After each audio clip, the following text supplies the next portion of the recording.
पहले इंसान अल्लाह। ये बड़े लोग हैं, इनसे पूछो, छोटा भाई बड़े भाई के सामने बीड़ी नहीं पीता था। ये गांवों की तहजीब बता रहा हूं, बीड़ी नहीं पीता था, बीड़ी। और आज अब्बा कह रहे हैं लगाइए रे एक बीड़ी जरा। अब कौन सुधारेगा? अब्बा कह रहे हैं अब्बा कि लल्ला बीड़ी लगा। अब जरा तवज्जो रखे, पहले की मेरी बहन अगर 2-4 आदमी खड़े हो गली में तो वो निकल के नहीं जाती थी, रास्ता काट के। और अगर जाती थी तो अपने आप को पूरा ढक के छुपा के दीवार से चिपट के अंधेरे में चोरों की तरह निकलती थी। और आज शादी में उधर ही खड़ी होंगी 2-4 लड़कियां जो सबसे ऊंचा टीला हो और चुटिया लाई, सर पे पूला रखा हो, उनका लिबास भी अलग हो ताकि वो सारे लोग देखे। मैं उन्हीं से तो पूछना चाहता हूं, इनकी माँ तो कोई होगी, इनका बाप तो कोई होगा, इनका भाई तो कोई होगा, इनकी बहन तो कोई होगी। जरा प्यार, जरा गौर करो प्यारो, क्या इनका कोई नहीं है? ये लावारिस है। तवज्जो मेरी तरफ, लावारिस तो नहीं है ना। अब मां पर क्या जरूरी है? अपनी बेटी के चालो चलन देखे। बाप पर क्या जरूरी है? अभी हजरत ने किताब लिखी है मियां हुजूर के, उसमें मैंने उसे देखा, छोटे छोटे आसान गुस्ल के, मैयत के, कफन के, जनाजे के पूरे मसाइल लिखे हैं जो तुम घर बैठ के पूरा सीख सकते हो। वरना हजरत ऐसा देखा गया है जैसे ही इंतकाल हुआ किसी का तो रोने बैठ गई, बच्चे को भेजा, जा अब्बा को बुला ला, खालू मर गए। अब आ रहे हैं वो बुला, रोते बोले क्या बात है, तो रो के बोली खालू गए, खालू मर गए, कपड़े पहन लो और चलो। उसने भी काम छोड़ा, सफेद या जैसे भी कपड़े पहने, मोटरसाइकिल में तेल डलवा रहे, गए खालू के मरने में। और जैसे ही दरवाजे पर पहुंची, इसने अपना नकाब फेंका और इतनी जोर से चीख मारी जितनी रोने वाली थी, सबको हरा दिया। और सब लोग समझो हो ये आई मोहब्बत का पैकर, ये आई है सबसे ज्यादा मोहब्बत करने वाली। उसे इस्लामी ढंग मालूम नहीं, वो किताब पढ़ोगे तो ढंग होगा। अपने घरों में ले जाना, इन किताबों की जरूरत है। लेकिन सुनो, अब जैसे ही चीखना चिल्लाना, चारपाई पे जाके गिर गई, बाल हाथ पटकने लगी। खालू तुम ऐसे थे वैसे थे, मुझसे ये कहते थे, और मेरा झूठ बोल रही है, कुछ नहीं कहते थे। और वो खालू का भतीजा, वो बाहर कुर्सियों पे बैठा हुआ, लाल कुर्सी पे बीड़ी खींच रहा, वो बंडल पे बंडल धुआं उड़ा रहा। अब बता खालू के जनाजे में क्या फायदा निकला? और वो जब उस पे आ गया कुर्सियों पे, तो पूछ रहा, बराबर में एक और बिठा लिया, कब के धानों में पानी नहीं है, धानों में घास ज्यादा, गेहूं अच्छे, गन्ना अच्छा, खालू मरे पड़े। ये गया जनाजे में, और जैसे ही खालू का जनाजा तैयार हो गया, ये भी गया। आधे लोग इधर छट गए, आधे इधर छट गए। जितने मस्जिद में पढ़ते थे नमाजी, उतने ही नमाजे जनाजा में। ये इधर छठे क्या मुसलमान नहीं थे? इधर छठे मुसलमान नहीं थे? बोलो, ये भी मुसलमान थे। अरे चौराहों पे खड़े होकर के दावे करने वालों, सुनो, अब तुम्हें कौन शीशा और आईना दिखाएगा? कितनी छोटी सी नमाज है, नियत बांधी, अल्लाहु अकबर, सुबहाना पढ़ी, एक ही लफ्ज तो ज्यादा, सुबहानक अल्लाहुम्मा व बिहम्दिका व तबारक अस्मुका व तआला जद्दुका व जल्ला सनाउका व ला इलाहा गैरुक। फिर अल्लाहु अकबर, दुरूद पढ़ा, फिर अल्लाहु अकबर, दुआ पढ़ी, फिर अल्लाहु अकबर कह के सलाम भेज दिया। अब दुआ 1 मिनट की दुआ होगी, और अगर मैं तुमसे सुन लूं ना तो मुश्किल से जो मदरसों में पढ़े हैं वैसे पढ़ो, उनको तो याद होगी, बाकी 0/0 होंगे। और नारे जितने चाहो लगवा लो इनसे, नारे तो ऐसा ऐसा निकाल के लाएगा, पता नहीं कहां से निकाल के लाएगा। खड़े हो, और एक तो नारा यूं लगा रहा था, ऐसे करके ला बोले नारे तकबीर, जैसे क्रिकेट खेलता हो, हाँ, जैसे बॉल फेंकता हो, जैसे गेंद पीछे ढंग में ना नारे को कुछ और बना दिया। नारे तकबीर का मतलब अल्लाह की किबरियाई बोलना, इसका मतलब अल्लाहु अकबर, उसका कोई शरीक नहीं। अब मतलब हो गया ला इलाहा इल्लल्लाह। नारे रिसालत, रिसालत की तस्दीक, मतलब हो गया मुहम्मदुर रसूलुल्लाह, ये भी कलमा। समझ में आ रही बात?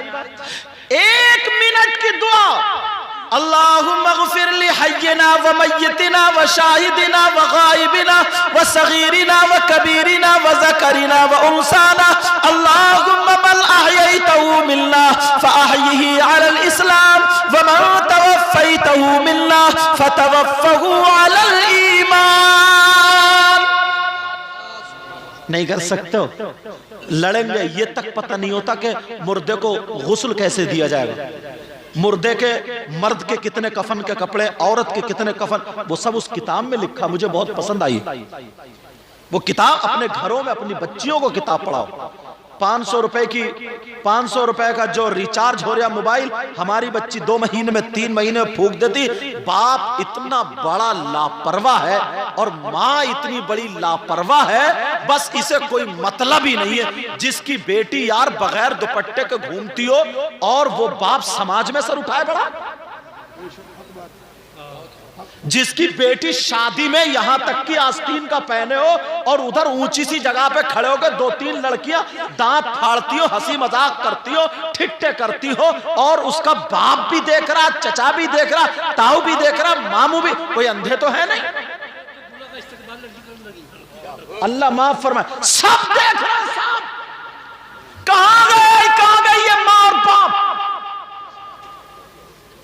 मैं गया था हल्द्वानी में, तो अब तो गेट पे वो फूलों की ढलिया ले ली थी और गुलाब के फूलों की पत्ती उठाए, वेलकम वेलकम, ये इस्तकबाल हो रहा। ला हौला, बिल्कुल अंग्रेजों वाला तरीका रहा, बिल्कुल यहूदियों वाला तरीका रहा, बिल्कुल वो शैतानों वाला जो फिल्मों में देख रहे हैं, मोबाइलों में देख रहे हैं। तुम तो हाजियो, नमाजियो, सैयदा फातिमा का तरीका कहां गया? हजरत आयशा का तरीका कहां गया? हजरत मैमूना का तरीका कहां गया? हजरत खदीजतुल कुबरा का तरीका कहां गया?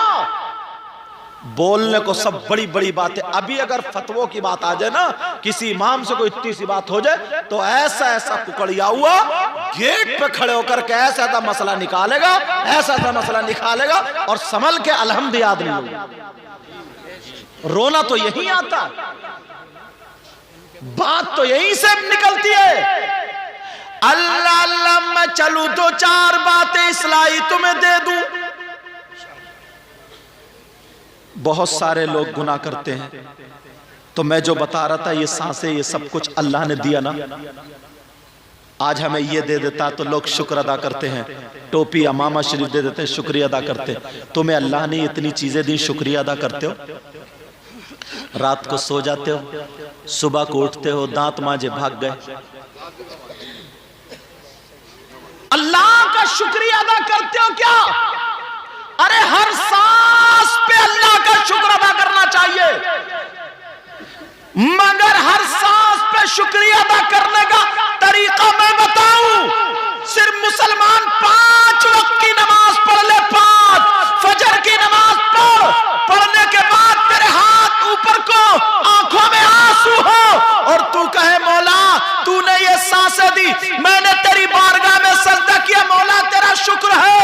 जोहर की पढ़ तेरा शुक्र है, असर की पढ़ तेरा शुक्र है, मगरिब इशा की पढ़ तेरा शुक्र है, शाम को कलमा पढ़ के सो, अल्लाह का शुक्र अदा करके सो, सुबह को आंख खुले तो कलमा पढ़, माँ बाप का दीदार कर और अपने मौला का शुक्र अदा कर।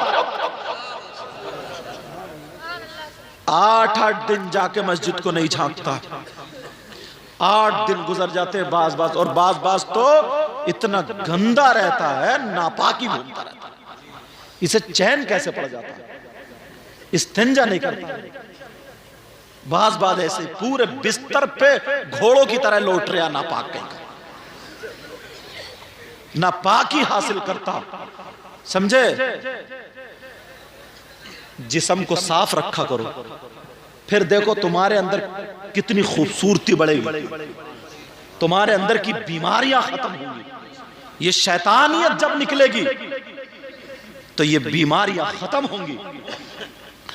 अल्लाह के रसूल सल्लल्लाहु ताला अलैहि वसल्लम ने इरशाद फरमाया, सुनने की बात है, ये आपके काम की बात है।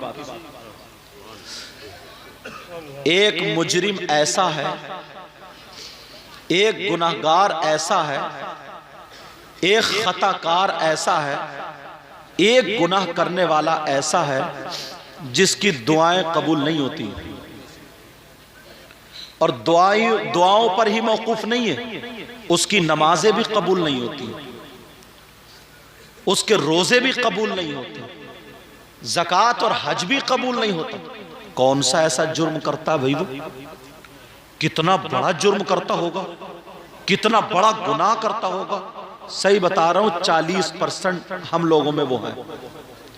आज उस जुर्म का पता लगाओ, आज उस मुजरिम का पता निकालो, अपने अंदर से वो चोर निकाल के हटाओ जिसकी वजह से नमाजें रुकी पड़ी, रोजे रुके पड़े। हम जलसा कर रहे हैं, जलसा कबूल ही नहीं है, तकरीर कर रहे हैं, तकरीर कबूल ही नहीं, नाज शरीफ पढ़ रहे हैं अगर वो मुजरिम है तो कबूल ही नहीं, नमाज पढ़े तो कौन सा ऐसा जुर्म है बोलो? मैं बताऊं, तवज्जो से सुनना। पता नहीं मुझे तुम्हारा क्या हाल है, आपका पता नहीं मेरा, आपको पता नहीं मेरा क्या हाल है। वो कौन है मुझसे मत पूछो, नबी से पूछो, आका से पूछो। नबी ने 1400 साल पहले इरशाद फरमाया, सलासा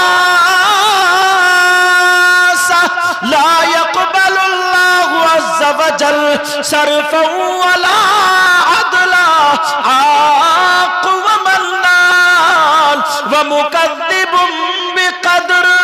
तमाम जुर्मों को टटोलो।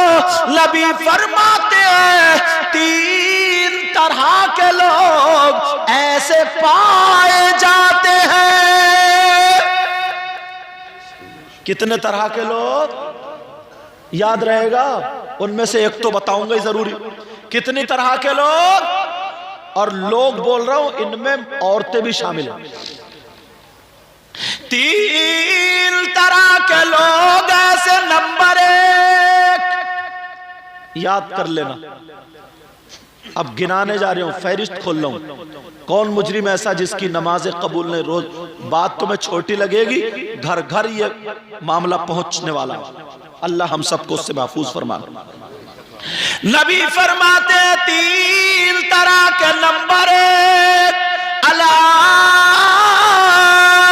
कुलिवा लिदई। नबी फरमाते वो है जो अपनी माँ और बाप का नाफरमान है, जो अपने माँ बाप को सताता है, माँ बाप की नहीं सुनता है, माँ बाप को तकलीफ देता है, अपने आमाल से, किरदार से, जबान से, कौलो फेल से माँ बाप को नाराज करता है। जिसके माँ बाप अगर जिससे नाराज, उसका नबी भी उससे नाराज, खुदा भी नाराज। और जिसके माँ बाप नाराज, उसकी नमाजें भी कबूल नहीं, रोजे भी कबूल नहीं, ज़कात भी कबूल नहीं, हज भी कबूल नहीं, जलसा भी कबूल नहीं, नारा भी कबूल नहीं। जो माँ बाप का नाफरमान है, माँ बाप को सताता है, तकलीफ देता है, ये आका फरमाते हैं